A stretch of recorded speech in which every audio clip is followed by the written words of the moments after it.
Hello everyone. Hello. How are you all today? Can you see me? Just give me a little thumbs up or whatever. Just say hi, just so I know. Thank you so much for being here. Thanks to all of you for joining me on this rather peaceful experience. Hello Kirsten, nice to see you. Hey Suzanne, lovely to see you. Hey TM. Hey Kathy, lovely to see you. Let's see. Oh, I just noticed in the comments that there's a hurricane heading to Florida. I hope you're okay, TM. Please be safe. Please look after yourself, okay? Yeah. Hope you're okay. If there's anything you need from us, let us know. Let's see. Hey Cheryl, nice to see you. Hey Ruth, lovely to see you. Hey Elisabetta, hey Natasha, nice to see you. Hey Stephanie. So thanks to all of you for being here and for taking part in this experience. Again, I hope you're safe, TM. Please, look after yourself, and if you have to, just get out.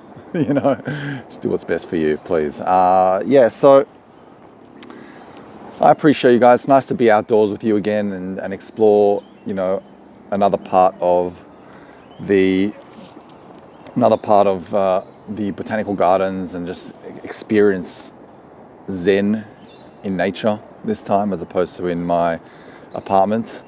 And I'll show you a little bit. I think you've already seen a little bit of the setting, but what we will do is we will do a little talk about Zen and about some of the principles, some of the principles of Zen, and then we will go for a little walk around and explore nature a little bit, and just immerse ourselves in the beauty of the plants and the almost spring blooms.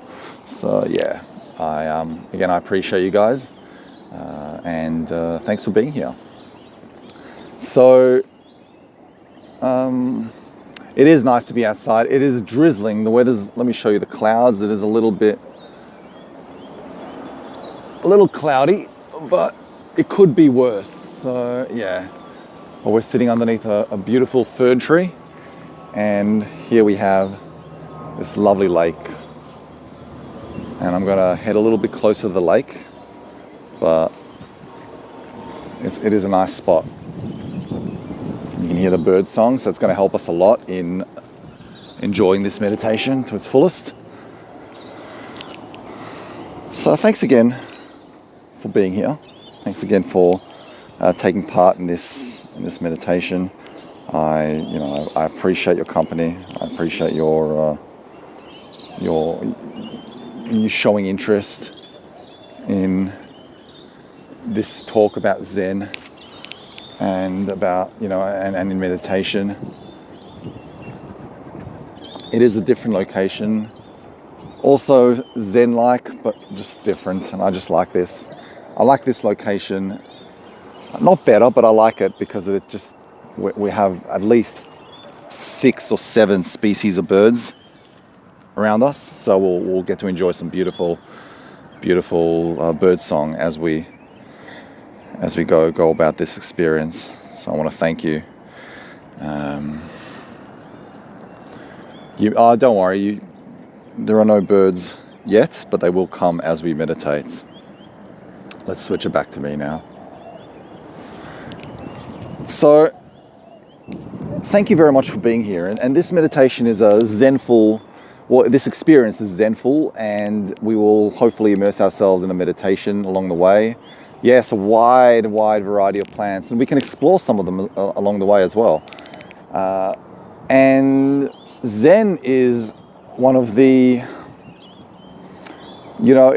it's one of the foundations of,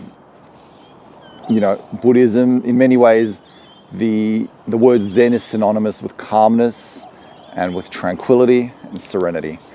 And there is a very beautiful philosophy behind the word Zen. And I suppose the fundamental, I mean, there are a variety of principles that are associated with Zen, but I'd say the fundamental principle is that suffering is inevitable, right? And Buddha has a very, very famous quote that I absolutely love, is that, pain is inevitable, right? But suffering is a choice. So suffering is inevitable, but we should pursue learning how to avoid it as much as possible. And that should be a key pursuit in our lives. So we do experience pain, and there is a story in the scriptures in which Buddha gets hit by an arrow and then he experiences the pain. The pain is there, but then he can choose whether he wants to suffer, whether he wants to worry, whether he wants to let these things get to him. And it's a bit like that in life. We experience pain, be it physical or, it can be due to illness. It may even be emotional pain. And again, that is inevitable. It's just part of life. But we can teach ourselves through either meditation primarily, but also through just understanding these principles, and through learning how to detach, we can teach ourselves how to not let this pain lead to suffering. Okay, and it's very important, because ultimately, firstly, if we can achieve a state in which when we experience pain, we can prevent ourselves from, or we can ensure that we do not suffer as a result, I think that could be the first step to freedom, right? Experiencing a freer state of mind, a freer life, and it can also be, it can also help propel us to growth and to better relationships.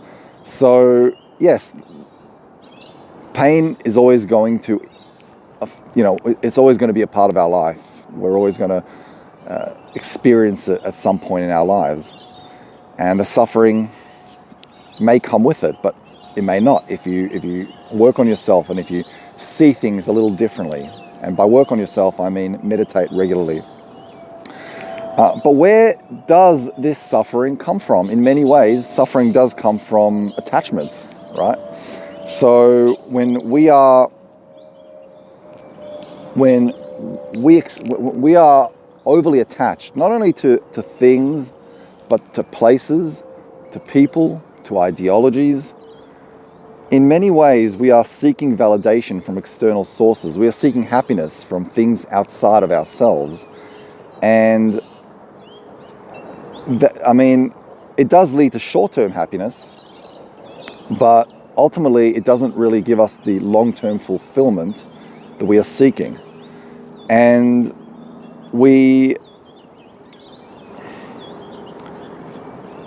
in many ways, when we are attached to anything, in many ways we are shackled to it. We are slaves to that thing. So I think that if we want to experience life to its fullest, we really do need to, detach ourselves from, we need to detach ourselves, not become attached to anything like that. Because it can be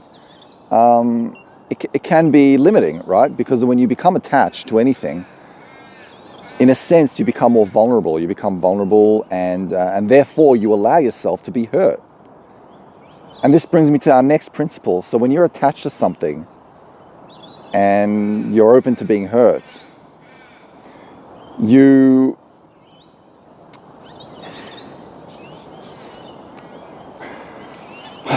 when you attach to something and you're open to being hurt,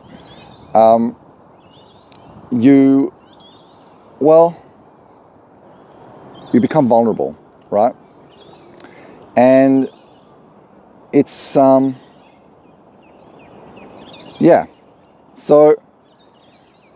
that's an important thing that we need to acknowledge. And we need to learn, as a result of meditation, we need to learn how to let go. And letting go is important. Letting go can be liberating, it can free us. But a key and fundamental, principle that can help us let go is understanding the nature of impermanence.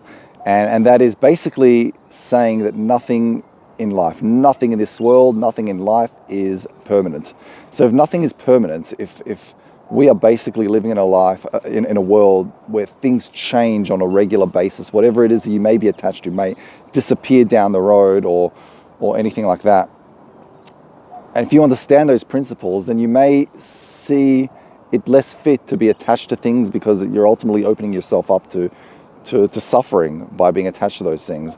So, but that doesn't mean you shouldn't have things in your life. But what it means is that you shouldn't have them in your life in a way that you rely on them, and they in many ways define your happiness. So you should have them in the sense that you appreciate them, but not in a way that completes you. Suzanne's asking, pain and suffering can be controlled just like anxiety. It's what we choose to do with it. Yeah, absolutely. Look, suffering can definitely be controlled, and you can control it, you can understand it, again, through meditation, but also through understanding impermanence and by learning how to detach. Again, that doesn't mean not having things in your life. It just means not associating them with as being part of you. But pain, obviously, we can't choose whether we're going to feel pain or not. If someone pokes us with a needle, we are going to feel pain, right? That's it. That's a reality. We can't avoid that. We can't neglect that reality. But we can choose how we interpret this pain. Okay, and again, that is power. That is power, because it is when we can choose to not let this pain lead to suffering, we really do gain a lot more control than we may think of the situation. And Viktor Frankl, in his book, the very famous Holocaust survivor and psychiatrist, in his book Man's Search for Meaning, he talks about how when he was being operated upon, or when the Nazis were torturing him and experimenting on him, in those moments he was experiencing extreme pain, but he chose to not suffer, because he knew that by suffering he would give them the pleasure of winning. So he chose to not suffer from it. He just experienced the pain. And I know that's an extreme example. It's just an example that came to my mind of how we choose to interpret it. But it can, but again, as Natasha just said, it can be a great teacher. We can learn from it. It can act as a means of navigating ourselves in whichever direction, but it can also give us an opportunity to learn to cope with it, right? So yeah, absolutely. To answer your question, that was a long answer, but to answer your question, yes, it can be controlled just like anxiety. In many ways, suffering can be controlled a lot more, and again, it is how we choose to deal with it. In many ways, suffering and anxiety are interlinked, because when you're suffering, you're not really in the moment. You're thinking too much you're worrying too much about the past or the present. If you get hit by an arrow, you're worrying whether it's going to lead to death, or you're worrying whether you should have moved left or right to avoid it. And that is suffering. So if you do not worry about that, if you're in the present, you're experiencing the pain, you're acknowledging that this pain is just part of the action that has happened, and then you will also you'll be more sensible, and you'll deal with things a little more sensibly. So yeah, for sure, yeah, it keeps you conscious, without a doubt, absolutely. So yeah, that is a very, very important principle. And when attachment isn't necessarily, again, I keep saying this, I may sound like a broken record by now, but it doesn't necessarily allude to physical attachments like jewelry or property or paintings or art. Could be relating to relationships, right? Relationships, it can be certain people that we may have in our lives. It can be ideologies. You may be attached to a certain ideology that you may not want to detach from. And to me, that is very limiting, and that is no way to live a life, right? True freedom is knowing and understanding the impermanence of anything. Even ideologies may be impermanent. Even, anything. If you have someone in your life, by understanding impermanence, you understand that person is not going to be in your life forever. So you can appreciate this person. In many ways, understanding impermanence, and actually you'll appreciate things a lot more. 12 apostles, for example. When we are at the 12 apostles, we know that they may just collapse at any day. But that very fact, this understanding that they are ultimately impermanent, makes us appreciate them more. And likewise, when you have people in your life and you understand that they may not be in your life forever, this understanding of impermanence makes you appreciate them more, makes you just want to spend more time with them and see the good in them. So there's a lot of value to understanding the nature of impermanence. Hey Sid, it's better late than never. Elisabetta is saying, we suffer when somebody or something which was support for us disappears or creates pain. 100%. We suffer because of that. You're right. And that's why it's important for us that when we have people in our lives, enjoy them for what they offer us, but do not see them as an extension of ourselves. If we do that, then we are setting ourselves up for failure. So whatever you have in your life, appreciate it for what it is. See it as something that supplements your life, but don't see it as something that completes your life. Don't see it as an extension of your life, because that can only, again, lead to disappointment. If you lose part of yourself, you're more likely to suffer. You're more likely to experience extreme disappointment, as opposed to having something that's just part of your life, that you appreciate, that you love. And then when you do lose it, you do experience pain, but the suffering may not be as evident, and that is a fundamental principle of Buddhism. That, again, it's easier said than done, but it takes a lot of practice. Meditation helps you understand that. And, it also brings us to the concept of unconditional love. I personally think that all humans are capable of unconditional love. I was having this debate with an ex-girlfriend once, and she was saying to me that she doesn't believe in unconditional love. And we had this debate back and forth, and I do believe in unconditional love, and I believe that we can extend unconditional love to everyone, and even to our opponents, even to people that we disagree with. And I believe that unconditional love basically comes from not setting conditions, as the name suggests. And by not setting conditions, we're not setting expectations from these people. We just love them regardless of their flaws, regardless of what we may disagree with them about.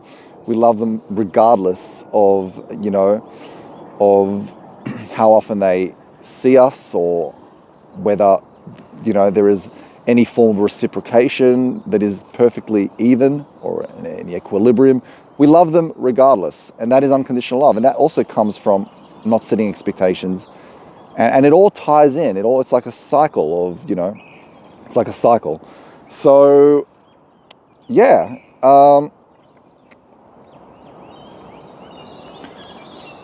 And ultimately, it just basically leads to us living a more simple life, not needing as much in life. And when you really don't need, when you don't need so much in your life, and you don't need to fill your life with, or to fill those voids in your life with materials or with people who may or may not be relevant in your life, then you can feel more liberated.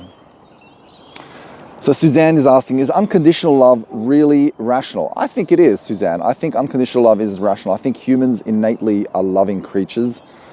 And I think that by setting conditions, in many ways, you are limiting, you're not experiencing love to its fullest. You're not expressing love to its fullest. Because love with conditions is like, you're only doing it because you're expecting something in return. Unconditional love, it means that you're just loving. You're loving because it fills you with joy. You're loving because you genuinely want to see this person who, again, may or may not be in your life forever. You want to see them happy. You want to see them grow. You want to see them, you want to see them love you back, or whatever reason it is. So I think unconditional love is a viable. Obviously, you're not going to love someone you don't know. I mean, it's possible, right? It is possible that you may love everyone, and there are a lot of teachings of philosophers and spiritual teachers who teach unconditional love, who proclaim that they do love everyone unconditionally.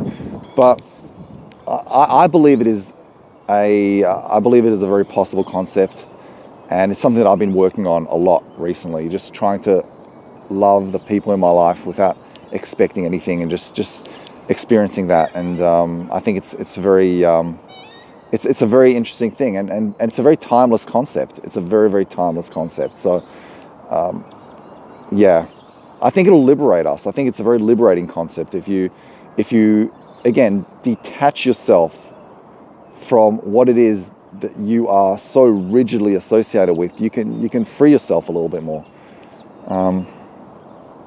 And Sid is saying, I see a difference between having your own conditions and having the other person meet your conditions. There are things that I just can't accept. So you're saying there is a difference between having your own conditions and having the other person meet your conditions. Well, again, expecting the other person to meet your conditions, again, is limiting, right? It is, again, setting expectations and setting yourself up for failure. You can have your own conditions, but to expect someone to meet your own conditions is, again, tied to attachment. You're attaching yourself to the condition that they meet your conditions. So I think that it's important for you to not have that. Why are you setting those conditions? Are you setting those conditions because you want this person to act in a certain way towards you, or are you setting those conditions because that, I suppose, it is more in line with how you view the world or with your ideologies? And both are perfectly viable. And if the person doesn't meet your conditions, you don't have to hate them. You can just step away. You can just step away from that person, which is great because you're not attached to them anyway. So,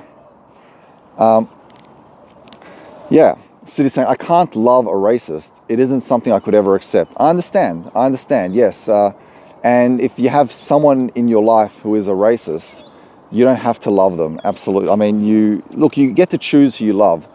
But, ultimately, that person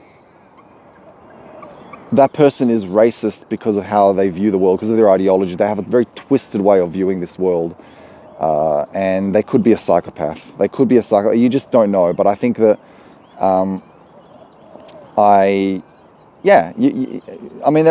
that's a very loaded comment. And I understand where you're coming from.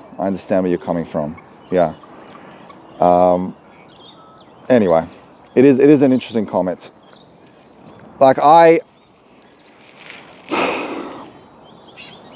Yeah, it is an interesting comment. Yeah, I try to love as many people as I can.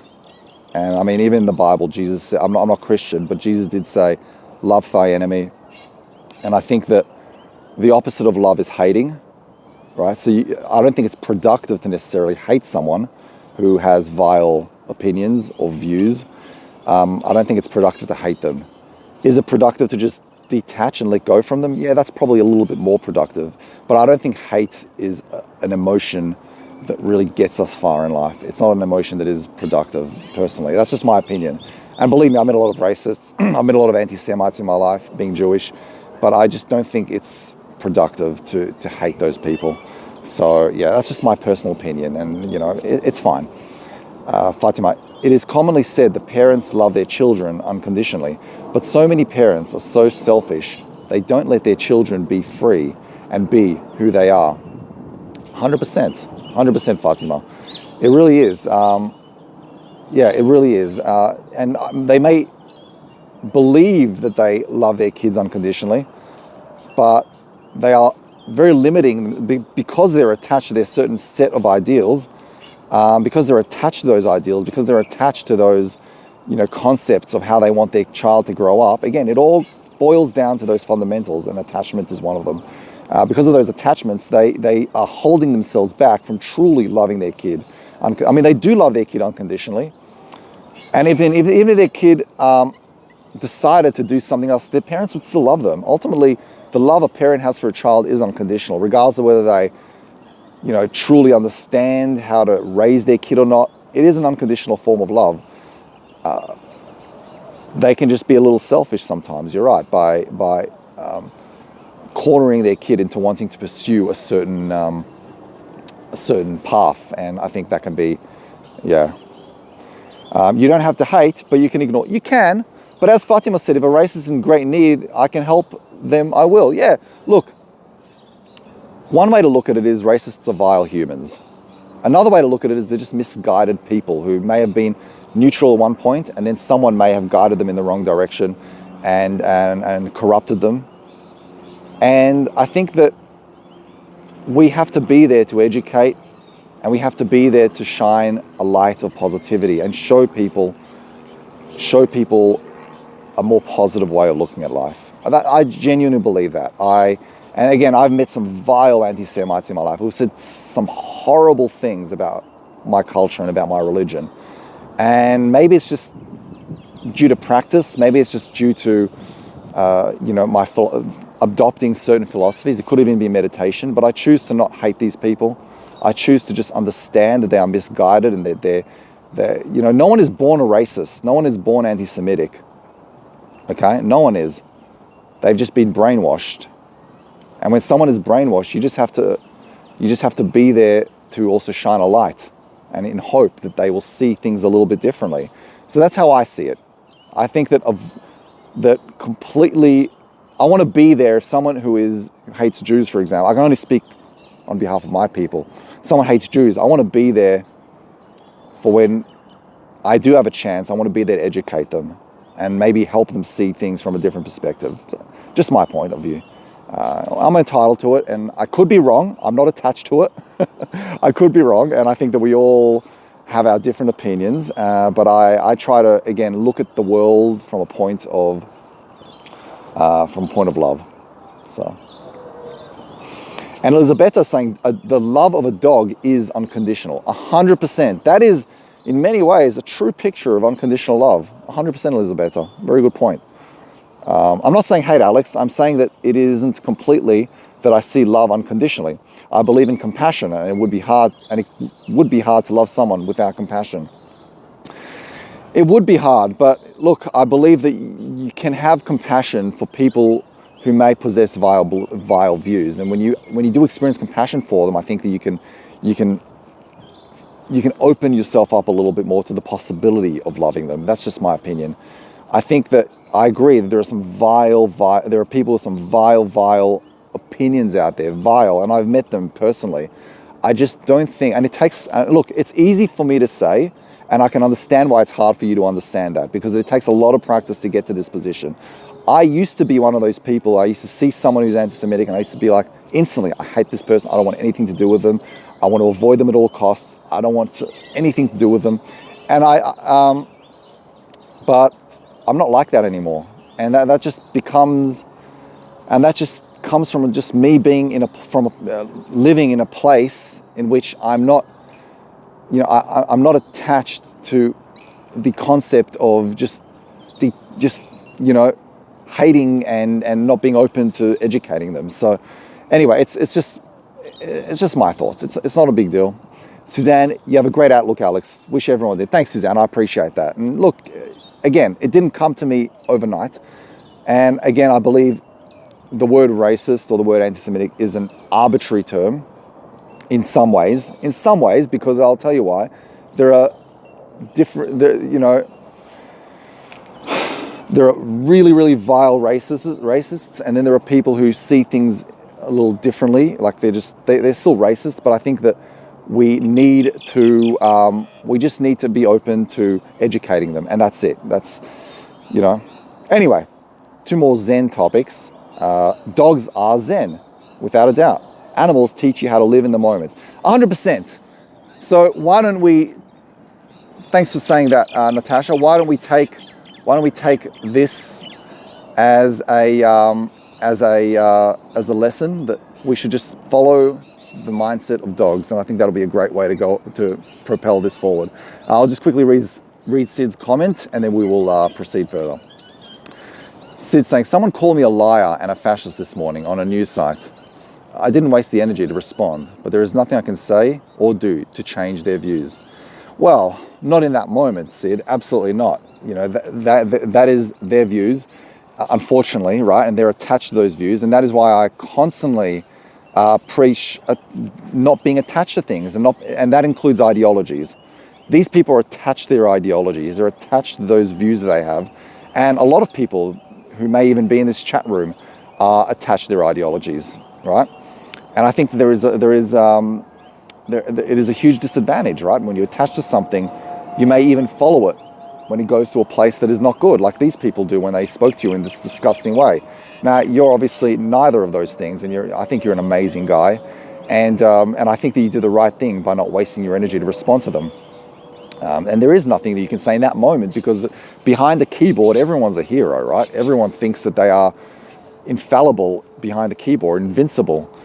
So there's nothing you can do in that moment. But I'm willing to assure you that if you sat with this person in a room face to face, that veil, that shield that they may feel like is protecting them behind their keyboard will no longer be there. And they will be a little more authentic. And they would not say that to you in front of your face, right? They would not say that to you face to face. So yes, within that context, there's nothing you can say or do to change their views. Exactly, TM, keyboard courage. But in the context, if you were to meet them in person, and if you were to be open to a civilized conversation and disarming conversation with them, you just never know. Now, I'm so sorry. This has gone way longer than I thought it would. Fatima saying, if we look at the people who do so much evil from the point of our higher self, we'll be more compassionate. Yeah. Yes, there are some people I understand that are extremely, extremely vile, and we do not have to feel compassion for them. That goes without saying. Okay, I'm not even going to say the names, but there are some people who are just like Hitler or Stalin. There are people that do not deserve, in my opinion, do not deserve, because they've committed so many murders and they've spread such a disgusting ideology. I'm not even going to go there, but in our everyday lives, I'm talking about our everyday lives now, okay? There are people that you meet who may have differing views to you and who may have just been misguided, okay? We don't have to, it's best to not go to extremes to, let's just look at the everyday life, the everyday people that you meet in your life. It's always good to listen, and it's always good to extend your compassion to them, okay? So, yeah. Anyway, my friends, I think we may need a Zen meditation now. And then after this, we'll go for a little walk around the gardens and we'll explore the sounds of the birds. This meditation will go for about 15 minutes. Hope you enjoy it. And then we can hopefully we can talk a little bit more about Zen while we're walking and exploring the flowers and the plants. We are a few weeks away from spring. It's almost spring here. So we're going to have a lot of beautiful blooms, which I'll be thrilled to explore with you down the track. If you've never meditated with me before, I want to welcome you with open arms and with a smile and with love and everything positive. And just give it a try. Give it your best shot. Give it try your best. And if you have any questions after, it'll be my pleasure. It'll be my pleasure to answer them for you after. Okay. So I'm going to switch it like this. Let me just give me 1 second, my beautiful friends. I'm so excited. Oh God, I missed this. And I think this will be a nice view for our Zen meditation. Let me just position the camera so you have something nice to open your eyes to after. We have the birds. We have the reflections. We have the skies are blue now, so we're not going to think about the rain that may come to us later. And speaking of, I just want to extend my unconditional love to you guys. I want to send you my love and compassion. I want you to know that you are loved and supported by me, and you truly are worthy of love. I think that you are just amazing. You truly are a remarkable person for being here, for trying this, for opening your mind, for expressing curiosity about something that may not be from within your realm, from within your culture or world. And, there is so much wisdom that we can gain from thousands of years of Eastern philosophy and religion that that can help propel our lives. So I want to thank you genuinely for being here and for, just being a part of this meditation. Now, as we begin this meditation, I'm going to ask from you to find yourself seated comfortably. And when you step into this meditation, do not have any expectations. No, this is not an expectation you're stepping into. This is a meditation, but without any expectations. So do not set any expectation. Don't expect yourself to feel a certain way, or don't expect a certain outcome. Whatever happens is what your subconscious wants to happen, okay? So just no expectations. You will realize your mind will be flowing with thoughts. That's perfectly normal. Just let the thoughts flow. Let your mind wander.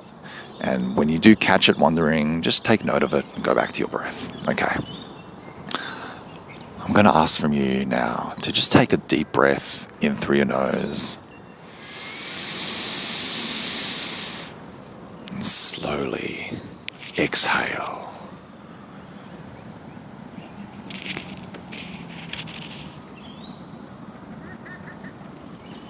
When you fully exhale, I'd like you to gently close your eyes. And as you do so, let's begin by exploring the sounds within our vicinity.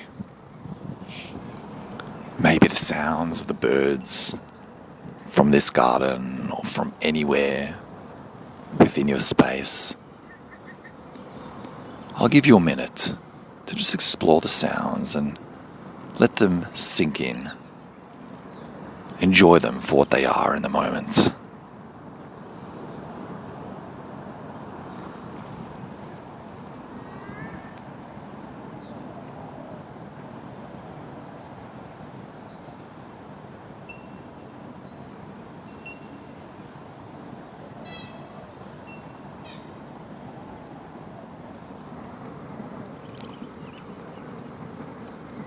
Great work.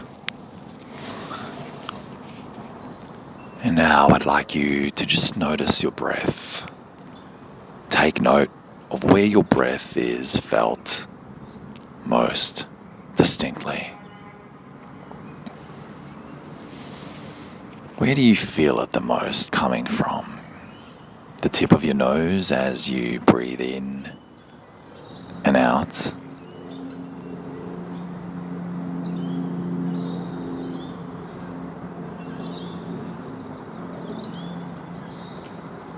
Do you feel it from your chest rising and falling, from your belly expanding and contracting?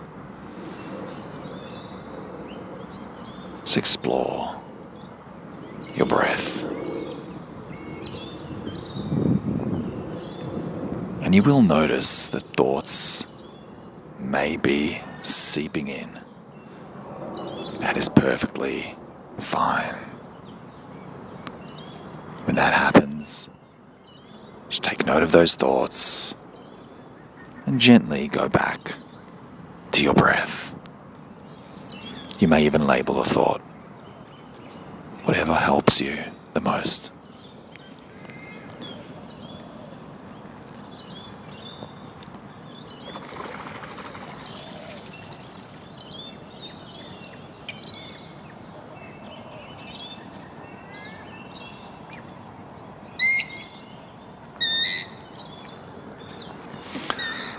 Now I'd like you to say to yourself, may I find true happiness. May I find true happiness. I want you to repeat this mantra with each exhale, in your own time and at your own pace. May I find true happiness. Take a breath in, and then as you exhale, may I find true happiness.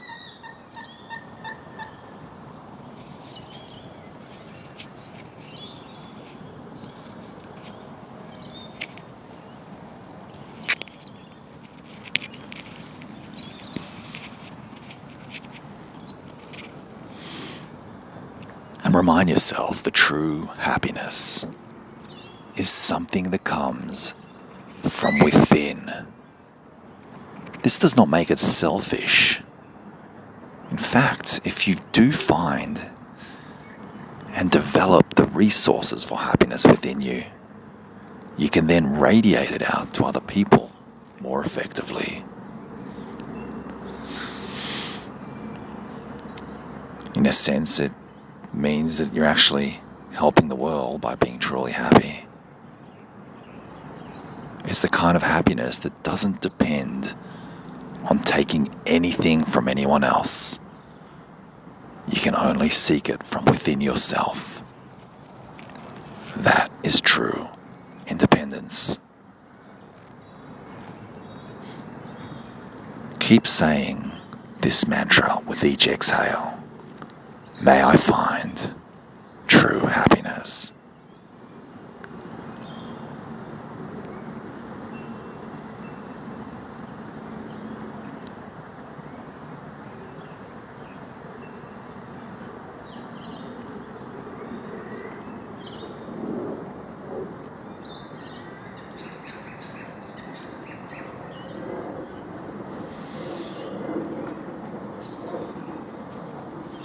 I'd like you to now think of someone in your life, someone you love and appreciate, someone who brings value to you. Just imagine them being within your space.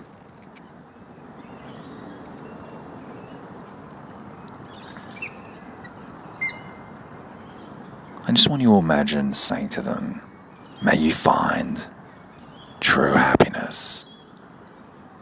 Send this out to them. May they find true happiness.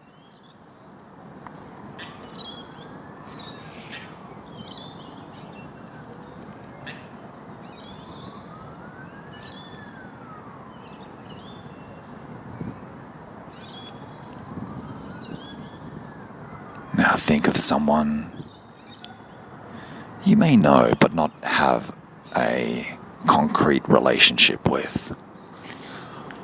Could be someone you may say hi to in the neighborhood, a neighbor or a shopkeeper.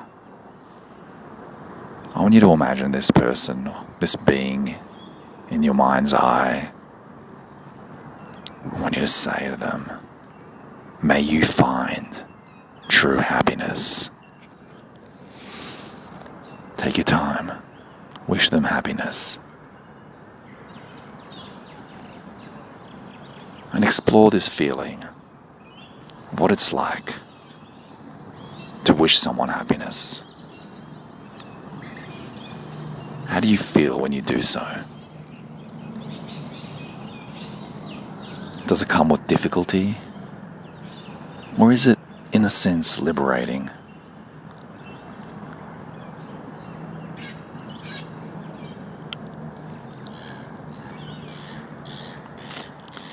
And now think of someone who's in your life, someone you may not necessarily like, or someone you may know who has disappointed you, or angered you, or has frustrated you, or let you down. But you don't like this person at this point. Just imagine them in your mind's eye.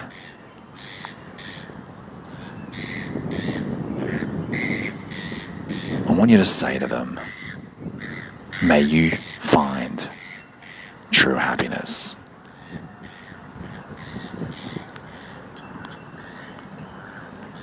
I want you to say to them again, may you find true happiness. Explore how you feel in this moment. It may be slightly difficult, but you said it anyway, and that's the most important thing. Extending positivity out to the world.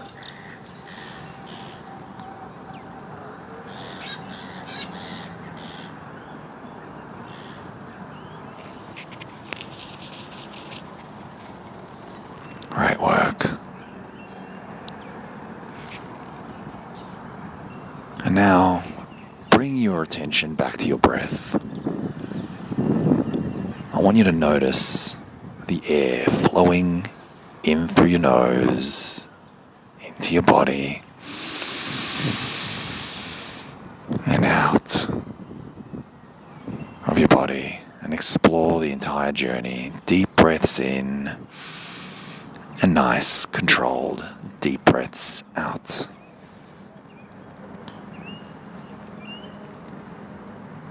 Just explore your breath. Explore the feeling of your breath as it flows in and out of your body. If thoughts arise, that's perfectly normal. That's what the mind is meant to do. When that happens, just take note of those thoughts and gently go back to your breath.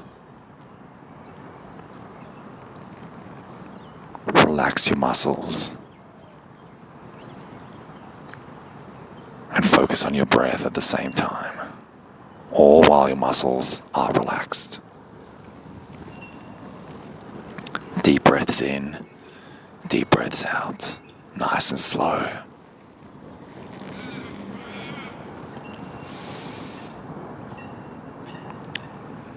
I want you to experience the present. If you want true happiness, the best way to find it is in the present. There is no happiness in the past because it is gone. There is no happiness in the future because it's uncertain. It is the present that will lead to sustainable and consistent happiness. Keep exploring those breaths. When thoughts seep in, take note of them, label the thoughts, and then go back to your breath.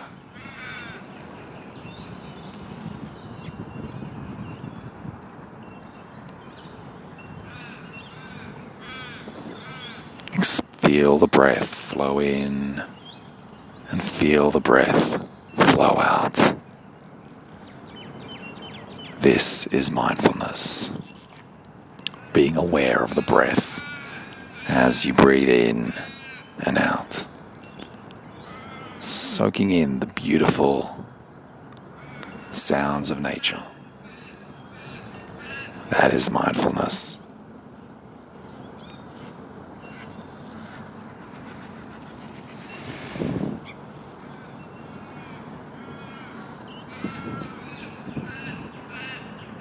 And now just go back to the natural rhythm of your breath.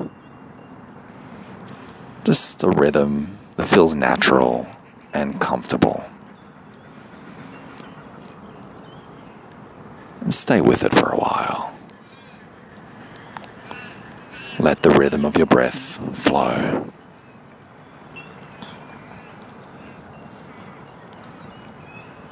Just savor the sensation of breathing.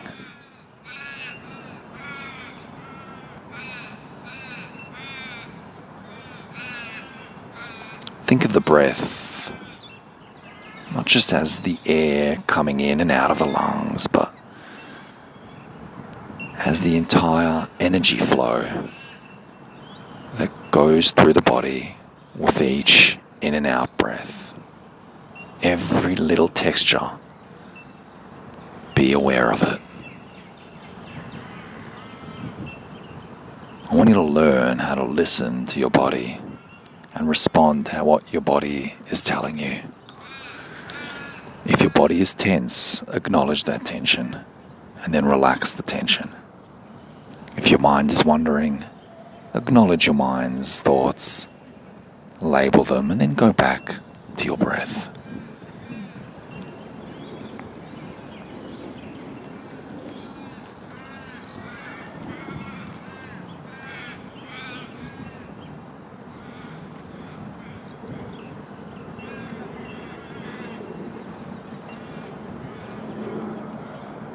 It doesn't matter how often your mind wanders. It may wander 100 times throughout this meditation. And keep bringing your mind back to the breath 100 times. It is perfectly normal and happens to every single person. Keep focusing on your breath.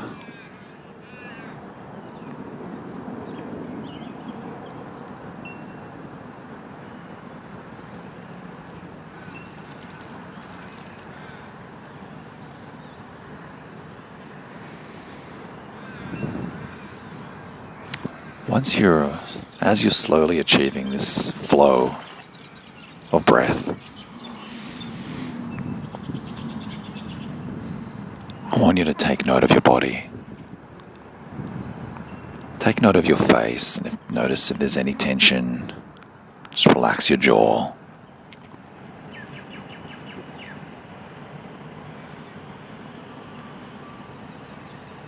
Notice if there's any tension anywhere else in your body.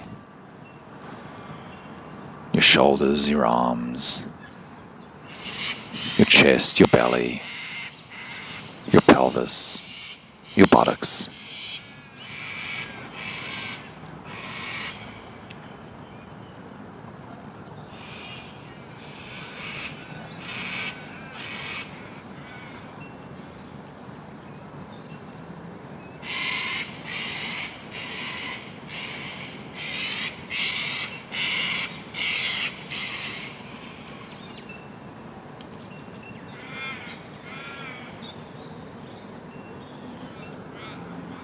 Keep it up.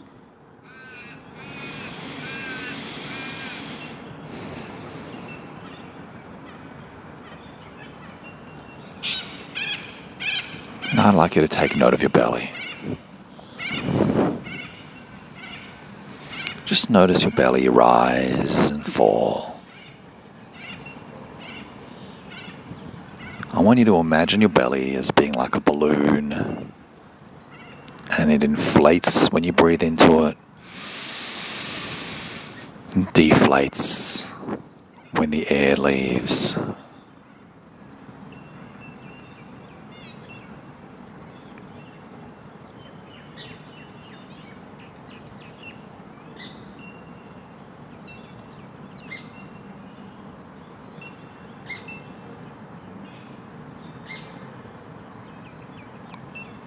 Great work. If thoughts seep in, just take note of those thoughts and gently go back to your breath.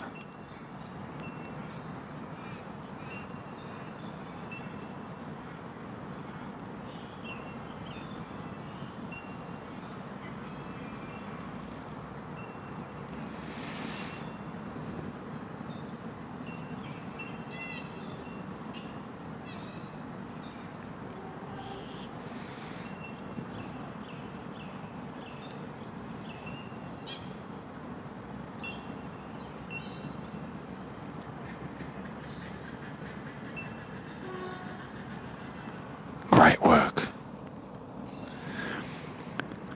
Now I'd like you to take deep breaths in through your nose and out through your nose or mouth. In and out, nice and slow, with intention. Nice, slow breaths.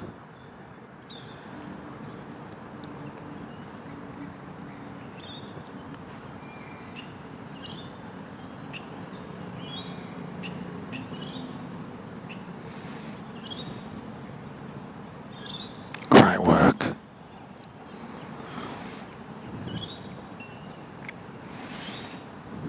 Every breath is unique. I want you to notice now, go back to the rhythm of your breath, the natural rhythm that is most comfortable. And just notice if it's any different to what it was when you began.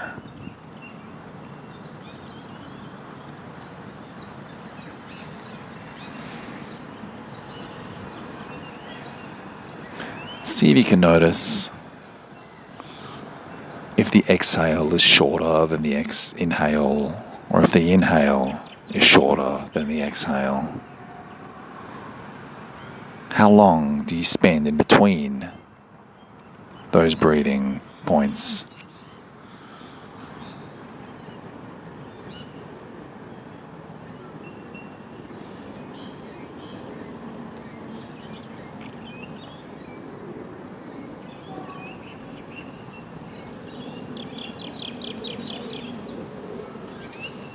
Now I'd like you to again, with each exhale, I'd like you to say, may I find true happiness for the next minute. May I find true happiness. May I find true happiness.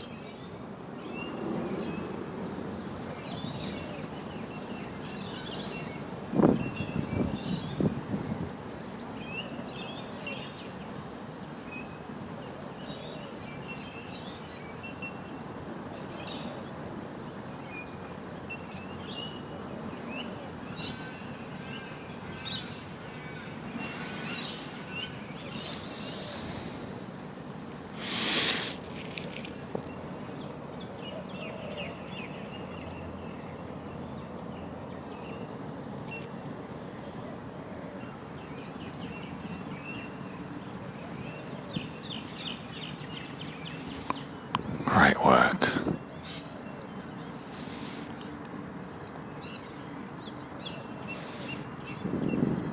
Just keep focusing on your breath. You're almost there.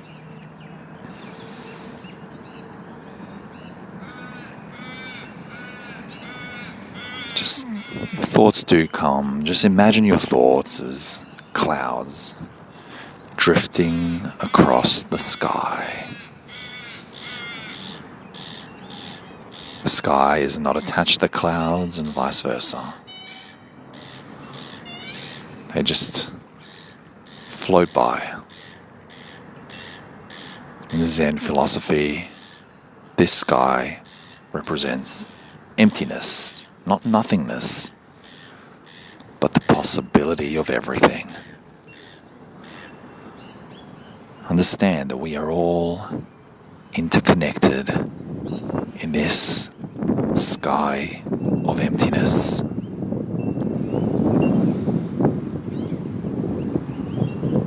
Just bring your attention back to your body now, to the sensations of the surface that you may be seated on, the temperature of the room that you're in, the sounds within your vicinity.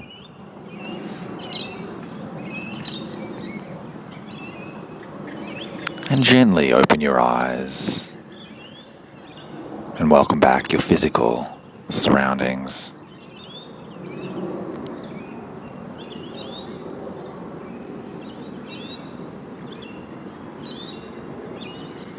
I want to thank you for joining me on this Zen journey.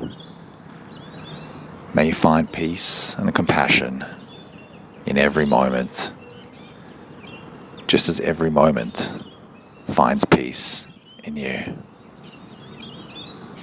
Sending you lots of love from my heart to yours, and a big thank you. Thank you.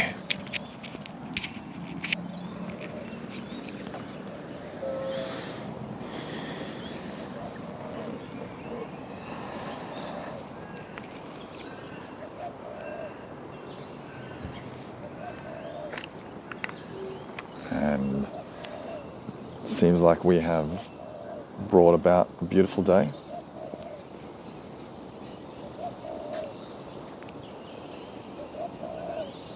Beautiful day today.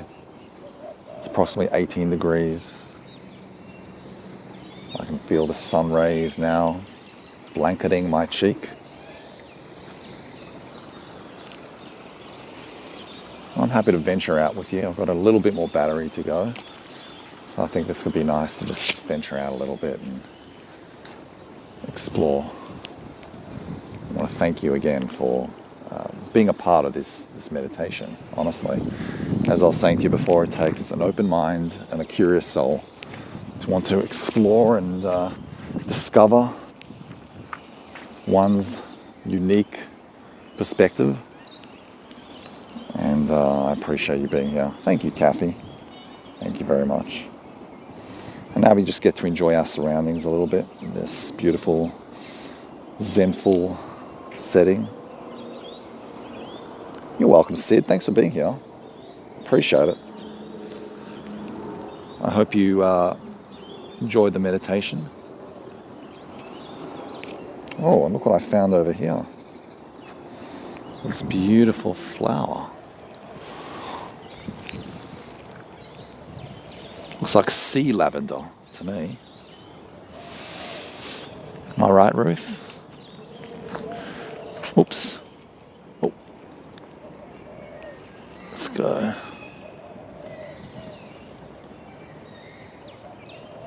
Quite beautiful.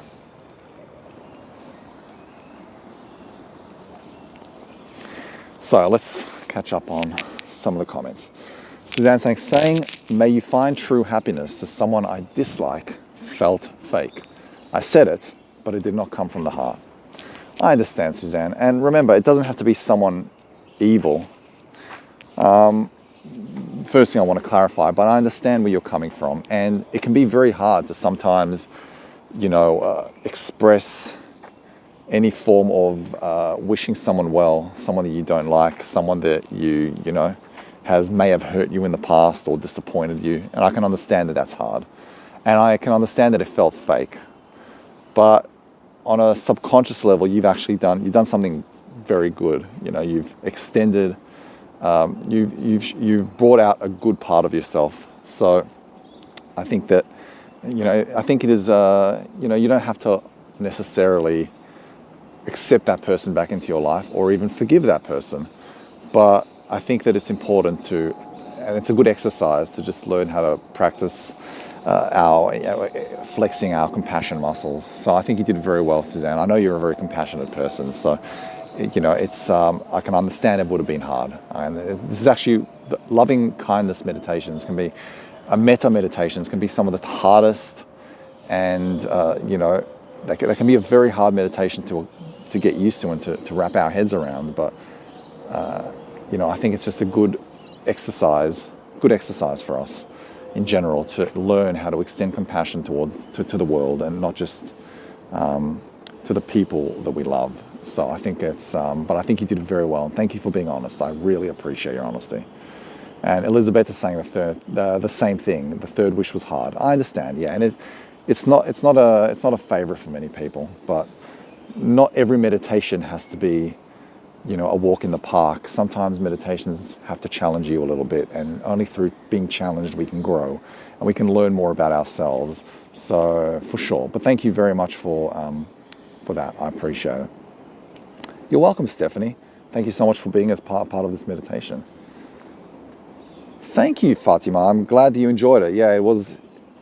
I love Zen meditations. They're very philosophical and insightful. And look at this. Terrible. Look at this. Why do people do that? Why do people do that? Teenagers just go ahead and they engrave these beautiful bamboo trees with... frustrating. Someone even wrote something. Someone wrote, "Hi, please don't mark my bamboo columns or stems. As a living plant, these cuts and scratches make me vulnerable to pest and disease. I also like to look my best for all visitors. Thanks for your help." Well, I don't think this resonated with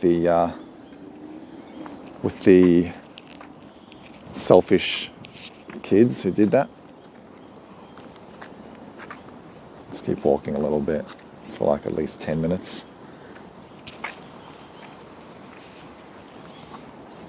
Let's head down there. Cheryl saying, excellent chat as well as meditation, thought-provoking. Thanks, Cheryl. Appreciate it. Suzanne saying, loved our Zenful chat and your explanations. Very in-depth with much gratitude, Alex. You're welcome. You're absolutely welcome, Suzanne. I love these chats. They're fun. They're great. And I feel like, we all grow as a consequence of these chats. And I appreciate you all being here. And here's a beautiful shot of the Botanical Gardens. Very famous shot, actually. Beautiful meditation, Elizabeth is saying, I'm falling asleep. Good night, everyone. Good night, Elizabeth. Hope you sleep well. Have an amazing night's sleep. And thanks for being here. I just want to head down there.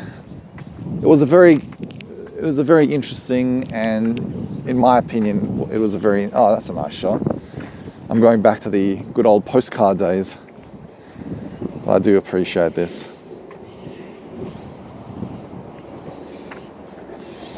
You're absolutely welcome, Natasha. Thank you. Thank you so much for being here. And this could give me an idea for our next week's, well, maybe next week or the week after, next week's Zen meditation. I just like this. It's beautiful. We could even do it like this. It's a lot we can explore. It's beautiful. We'll we'll have a think of how we can make that work. I just wish Insight Timer had the ability to do these meditations outside, but unfortunately you need extremely fast Wi-Fi for Insight Timer to work. So yeah, it's absolutely beautiful. So gorgeous.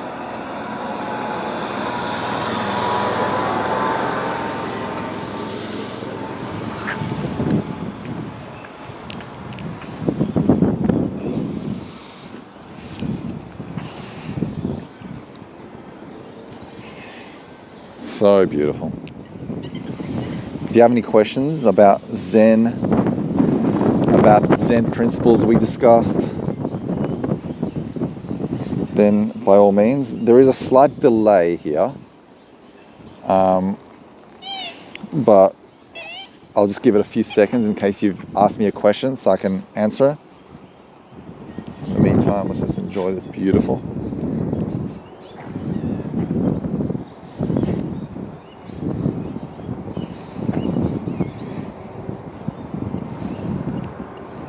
Oh, Suzanne has a question. Suzanne's asking, what is off Zen question? No, I'm kidding. That's good. That's good. As many off Zen questions as we can get is good.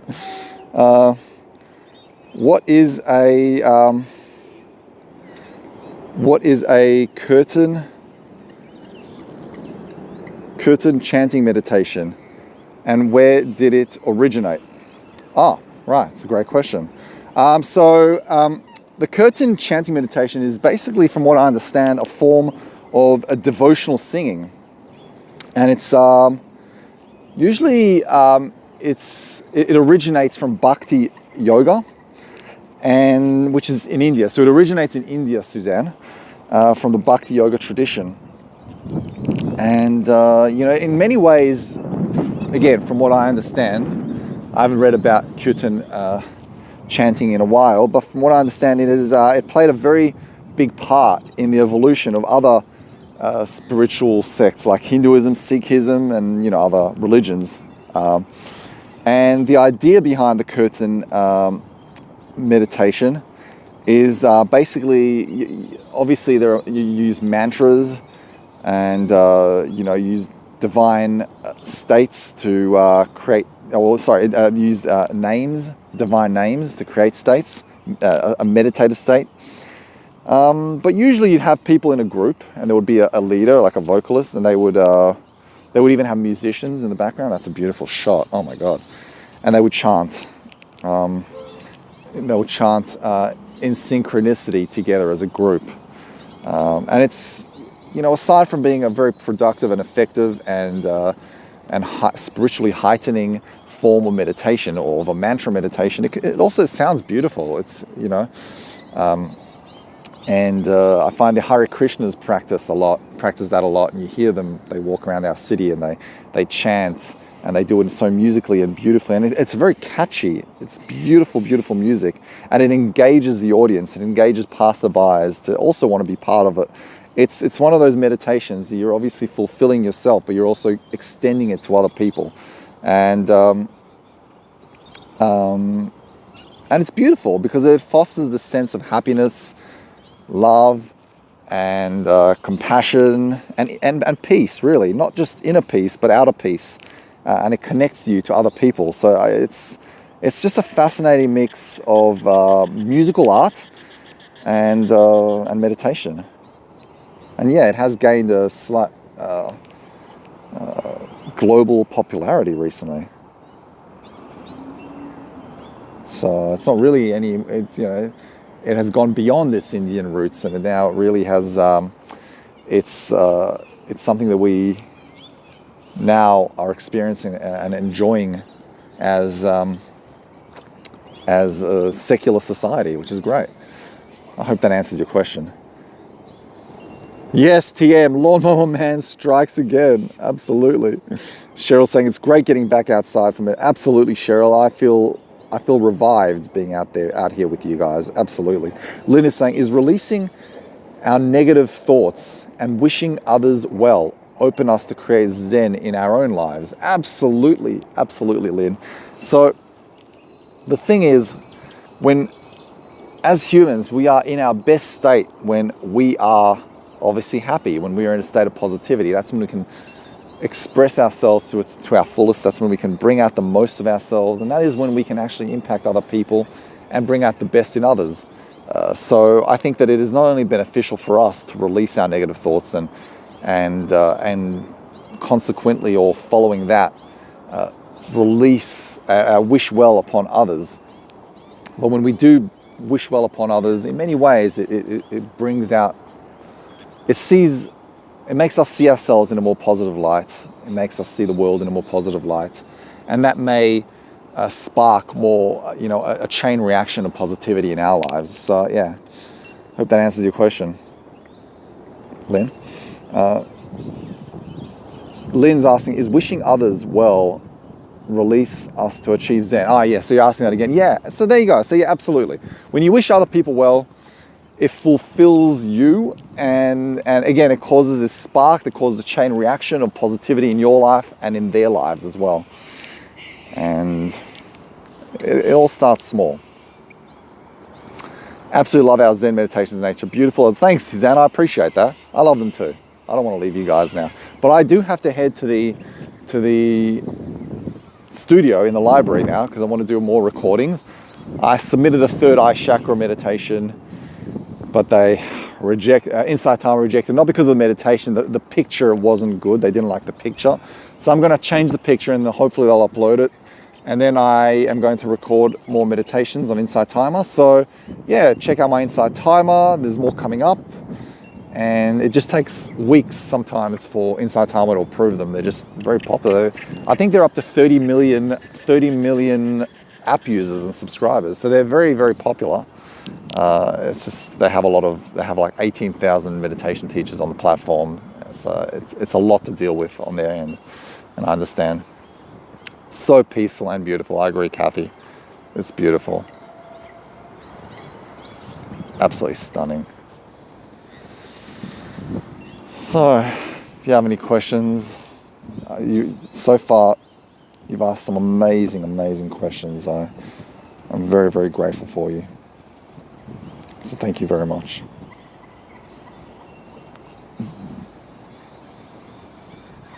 Okay, well, I'll let you enjoy the rest of your days. I want to again express my appreciation and sincere gratitude for you. Sending you guys lots of love, lots of well wishes. Hey buddy, got a little friend over here who has a dirty head. Are you okay? Cute. Sometimes I love them, other times I not quite love them. Seagulls, food snatchers, but they're beautiful. Wishing a peaceful day, evening to you too, TM. Wishing you a peaceful day and a peaceful evening, and may you be safe. Please look after yourself, be safe, and lots of love. Being too Zen cannot be also a bit harmful because it can make us live a bit out of reality. Well, the question you have to ask yourself, Fatima, what is too Zen? How do you define too Zen? And let's say there is such a thing as being too Zen. Too Zen in the sense that you're extremely calm and relaxed. And you got to ask yourself, what is calm and relaxed? What is being extremely calm and relaxed? Is it just being sedated? Because I don't define being Zen in any way as being sedated. If you're sedated, then you are out of touch with reality. But if you're extremely calm, that just means that you are in control of your emotions, right? Anxiety does happen. We need anxiety now. When you're sedated, you're not experiencing anxiety. But when you're calm, when you're in a state of, Zen, you experience anxiety, but you can go back to feeling calm. So I don't believe in the concept of too Zen, and I think that what you think may be too Zen is actually a misrepresentation of what the word Zen means. Because when you're in a heightened state of Zen, then that means that you're calm. You acknowledge that you may feel anxiety. You acknowledge there may be terrible things happening around you. And you do, in fact, you do feel it, but you just react to it very differently. And I just think that being extremely calm, and again, calm, in my opinion, is synonymous with the word Zen, which comes from an understanding that everything is impermanent and that we should detach ourselves from material things and from ideologies, and and that we should, sedate it. So, but when you do it, when you're in a calm place, you make better decisions. You make better judgments. You choose to be in the right places at the right times. You're a little bit wiser in your choices. So I don't think that it detaches you from reality. I actually think it integrates you with reality a lot better. I think that when you're angry and when you're anxious, in fact, you are detached from reality. But when you're in a zen-like state, I think you are most embedded with reality. You acknowledge reality, you absorb it a lot better, and in the most effective and honest and real kind of way. So I don't know, that's just my opinion. And yeah. Kirsten's saying, thank you, have a great day. Thank you, Kirsten, much appreciated, much love to you guys. Suzanne, I feel we have so much, well, that's it, Suzanne, and that's the beauty of exploring philosophy and the philosophy of Zen and everything, is that we never stop learning, we're always growing. But thanks, guys. Thanks, Lynn, appreciate it. Thanks, Fatima, for the great questions. Thanks, Suzanne, for the great questions. Thanks to all of you for the great questions. I appreciate you guys. I love you all. I'm so grateful for you from the bottom of my heart. And maybe late next week. It depends on the weather in Melbourne. We'll do this more often, I promise you. I love this. I love this. So thank you so much, guys. Sending you lots of love and appreciation. Oh, wait, hold on a second. Why am I not showing my face? Sending you so much love and appreciation. Sending you with how many people? There are 17, sending 17 kisses. Let me count.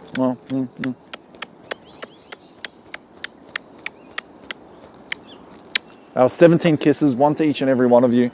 Big. I just squeezed you, okay? You've been squeezed out of love. And I want to wish you an amazing day, amazing Zenful rest of your day and week. Lots of love, and we'll speak soon. I'm off to record you some more meditations. Much love, my friends. Take care.